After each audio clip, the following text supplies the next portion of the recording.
Making headlines, President inaugurates the Maldives Development Bank, which will provide funding for development projects.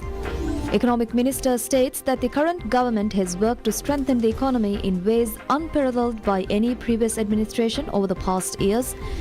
And President officially inaugurates Urmale Hospital as a tertiary care facility during a ceremony held at the hospital.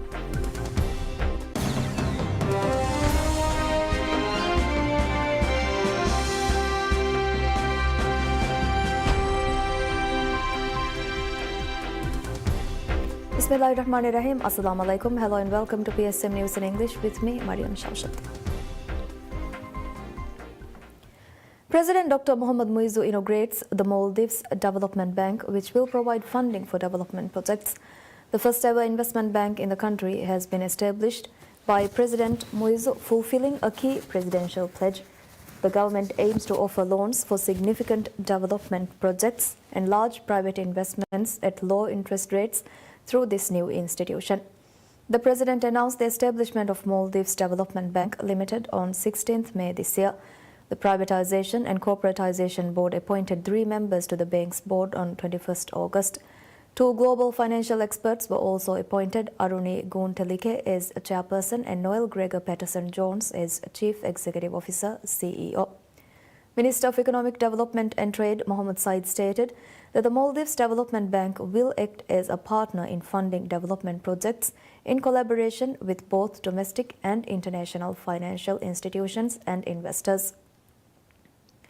Minister Said further highlighted that the bank will not only provide loans but also introduce additional avenues for financial and technical assistance. He noted these include equity finance, fund syndication and risk insurance. The Maldives Development Bank is committed to investing in sustainable economic and social development. Its goals include raising funds for infrastructure projects, addressing challenges in financing public sector investment program PSIP initiatives through syndicated finance and increasing foreign currency liquidity within the Maldivian banking system. The government asserts that the bank's establishment aims to boost investor interest in the country.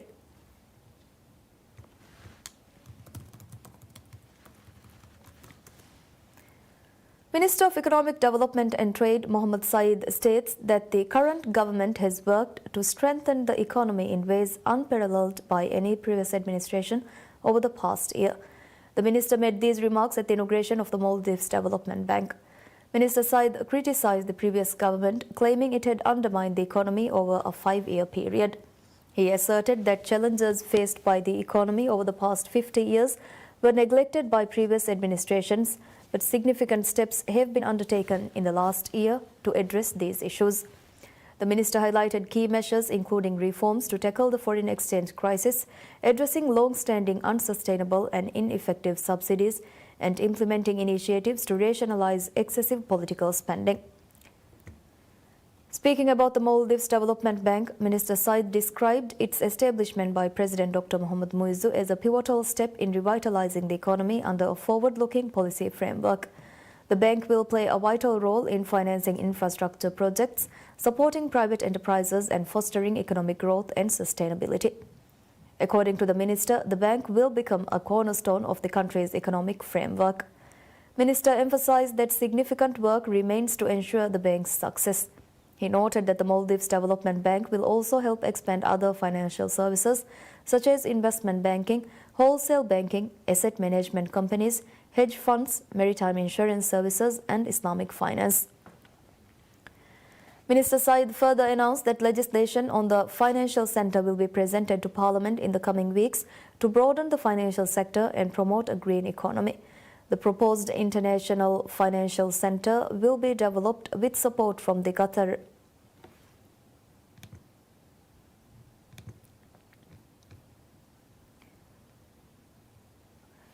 from international partners.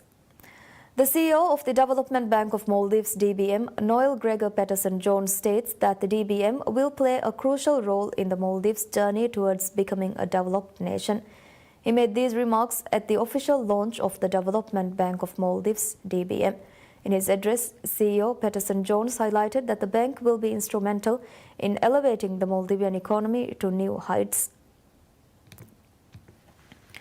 He acknowledged the financial challenges facing the country, including a lack of investment in the construction sector and the high national debt. However, he expressed confidence that the DBM would help improve the financial landscape by attracting investors to key projects and revitalizing the construction sector. CEO emphasized that the development bank aligns with President Dr. Mohammad Muizzu's vision of transforming the Maldives into a developed nation and will play a significant role in achieving this goal.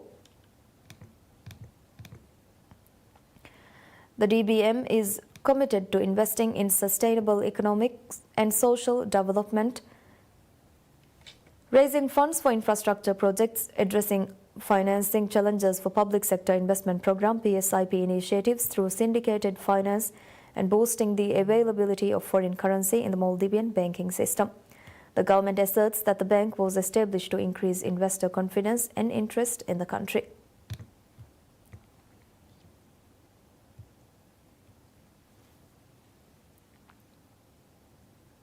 President Dr. Mohammad Muizzu officially inaugurates Hulumale Hospital as a tertiary care facility during a ceremony held at the hospital. The event marked the launch of several advanced medical services, including the Operation Theatre Complex, Intensive Care Unit ICU, Neonatal Intensive Care Unit NICU, and Centralized Sterilization Department. At the ceremony, the hospital received its registration and operating license as a tertiary care facility.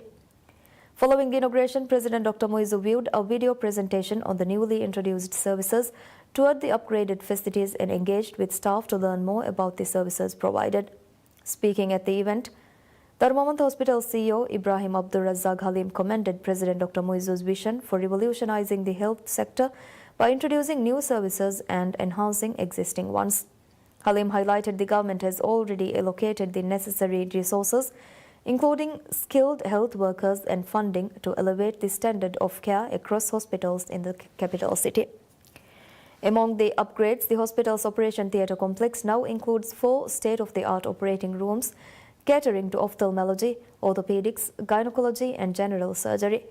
The complex facilitates advanced laparoscopic surgeries with surgeons from IGMH and Dharmamant Hospital, and also utilizing the facilities to enhance collaborative care within the Male City group of hospitals. Additionally, an ICU with 10 beds and an isolation unit for managing communicable diseases has been established. The hospital now also houses an ICU with 14 dedicated beds for specialized neonatal care. A Central Sterile Service Department CSSD has been set up to ensure the safe sterilization of medical equipment. The department is equipped with advanced machinery, replacing a previously limited setup and significantly enhancing the hospital's capacity to maintain safety standards in service delivery. Minister of Health Abdullah Nazim Ibrahim emphasizes the government's policy to ensure that even the poorest citizens receive the most desirable medical service. Speaking at the official opening ceremony of Hulumale Hospital as a tertiary care facility, Minister Nazim acknowledged that the Asanda health insurance system, in place for 15 years, has consistently exceeded its allocated budget, placing a significant burden on the economy. Minister noted that the public envisions a health care system where essential services like Asanda are efficiently delivered to the rightful beneficiaries in a manner that is both beneficial and sustainable. He also highlighted the need for reforms to ensure the system does not hinder the country's broader development goals. Minister Nazim revealed that 60% of Asanda's expenditure in recent years has been spent on medicines alone, with drug prices remaining disproportionately high compared to global standards. He attributed these inefficiencies within the Asanda system and the absence of proper regulatory measures. He remarked medicine is not just a cure, it is a small component of the entire healthcare system. He expressed the real question is whether necessary measures are taken at the right time to prevent reliance on medicine and ensure optimal delivery to the people. The health minister reiterated the government's policy of prioritizing access to high-quality medical care for the poorest populations, including those living in the smallest islands. He noted that efforts are underway to improve the health sector under the direct guidance of President Dr. Muizzu. Minister Nazim also expressed the importance of fostering a healthy population through preventive measures. He announced that the public health prevention program has already been launched in seven atolls and will be expanded nationwide next year. Maldives Transport and Contracting Company MTCC is awarded the contract to reclaim the land required for the development of an airport in Guradu, Kaf Atoll. The agreement was signed by the Minister of State for Housing, Land and Urban Development, Ibrahim Thawam Mohammed, and MTCC's Managing Director, DCP retired Ahmad Saudi. As per the agreement, MTCC will undertake the reclamation of land for the airport and implement protective measures for the reclaimed area. The development of an airport in Guradu is a key presidential pledge of President Dr. Mohammad Muizzu.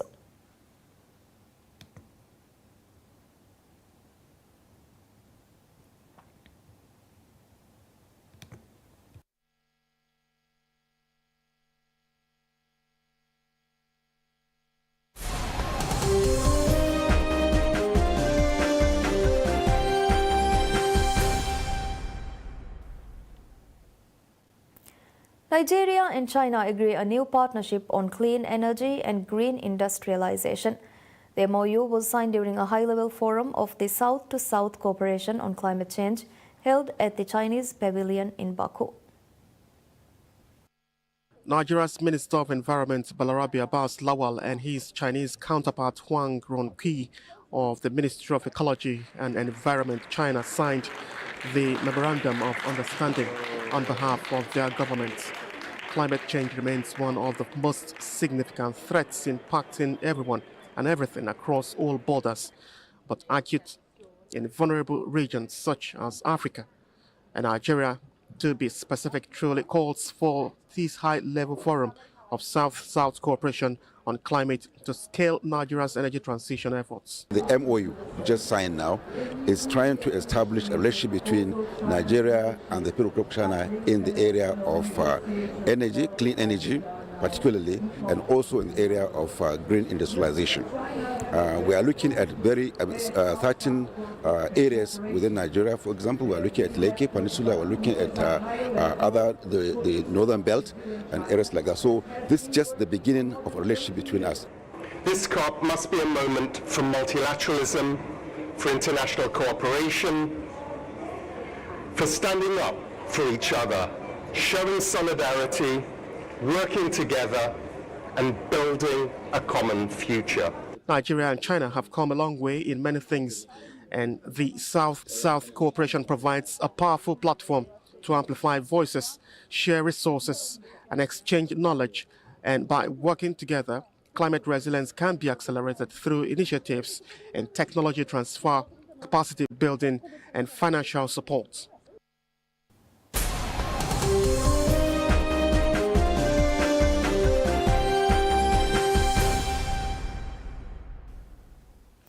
Australian Prime Minister Anthony Albanese says Australia is ready to exploit any move by the new Trump administration to walk away from action on climate change.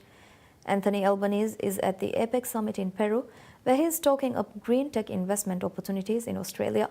The ABC's national political lead David Spears is there.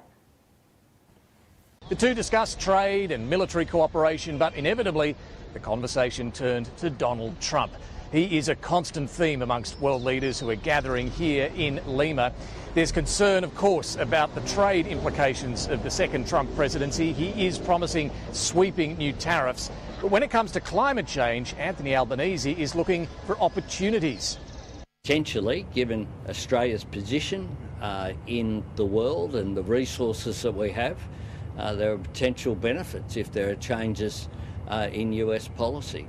Donald Trump has pledged to withdraw the US from the Paris Climate Agreement and dismantle the Biden-era Inflation Reduction Act, which involves billions of dollars of incentives for green investments.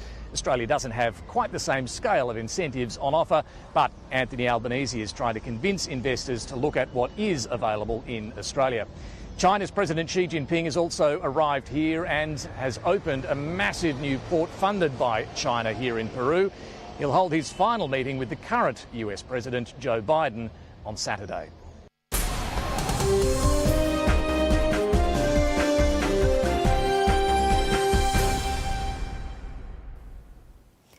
South Africa prepare to face a wounded and desperate England side as the two rugby giants prepare for a blockbuster battle on Twickenham on Saturday. Steve Borthwick's men are coming into the game on the back of two consecutive losses against New Zealand and Australia, with England relinquishing the lead in both games in the final moments. The Springboks beat Scotland at Murrayfield in their previous encounter, with captain Siya Kolisi calling for his side to rectify their record at Twickenham, where South Africa have won only one of their past 4 matches against England. Kolisi warned his side that they come into the match with a huge target on their backs and that a buoyant Twickenham crowd will be behind the home side as England aim to end a slump that has seen them drop down to the 7th in the world ranking. World champion South Africa are the current top-ranked side.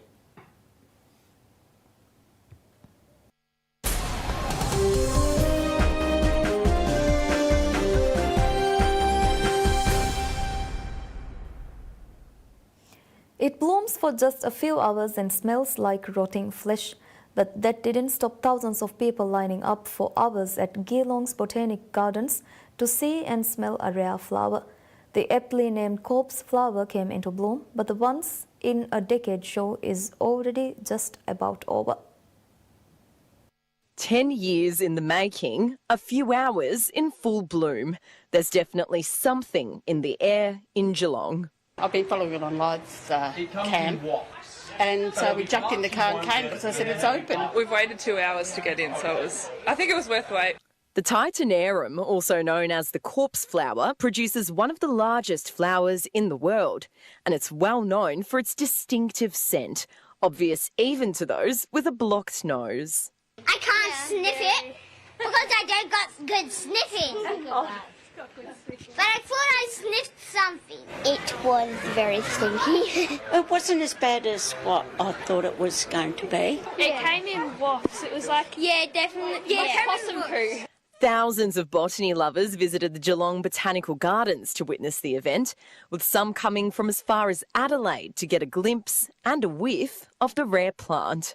The local council opened the gardens overnight so people wouldn't miss out, while the live stream of the big event was watched by more than 100,000 people. It's been non-stop for 24 hours now, so the line hasn't dissipated and people just keep coming. It's the fascination and the uniqueness of it. If you want to draw attention to a botanic garden, this is probably the flower to have here. The stench of decaying meat is meant to attract the flower's native pollinators, beetles and flies. A once-in-a-decade opportunity to stop and smell the flowers. And that's all we have for you right now. Thank you for watching. Stay tuned for more news updates. Have a good day. Goodbye.